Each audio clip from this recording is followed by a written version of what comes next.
वो हर दिन अंधेरा होने से पहले अपने घर की सारी खिड़कियां अंदर से बंद कर देता था।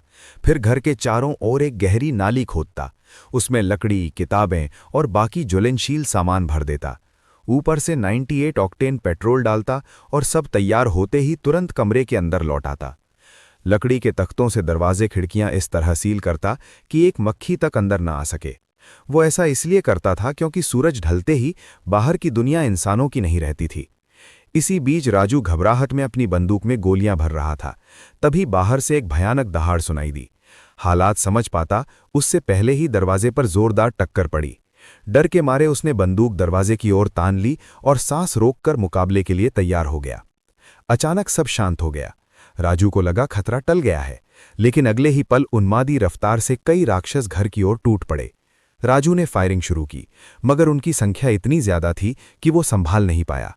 दरवाजा टूटने ही वाला था कि उसने एंट्रेंस पर लगाया जाल जला दिया। राक्षस तो भाग गए, लेकिन दरवाजा आग में गिर गया। पूरी रात घर जलता रहा।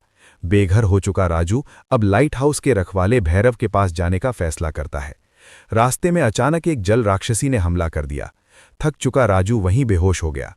जब होश आया, उसने देखा कि एक मछुआरा उसकी चोटों को छांट रहा है। वो कुछ समझ पाता उससे पहले भैरव ने दरवाजा लात मारकर खोला। वो जल राक्षसी एक गुलाम की तरह कोने में बैठ गए। तभी राजू ने देखा उसके सारे जख्म भर चुके थे। भैरव ने बताया कि इस द्वीप के चारों ओर जल राक्षस भरे पड़े हैं। वे इंसानों और जानवरों को अपना शिकार बनाते हैं। इनका एक ही डर है, धूप। दोनों ने तय किया दिन में सुरक्षा मजबूत करेंगे, रात में हथियार लेकर हमला। एक रात राक्षसों की भीड़ लहरों की तरह लाइट हाउस पर टूट पड़ी। डर के मारे राजू अंदर छिप गया। बाहर अकेला भैरव लड़ता रहा। ये बात भैरव को नागवार गुजरी। उसने चेतावनी दी, अगली बार पीछे हटा तो सीधे मछलियों के हवाले कर दूंगा।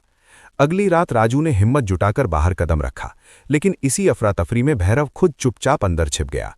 जान बचाने के लिए राजू दरवाजा पीटता रहा, लेकिन अंदर से कोई जवाब नहीं आया।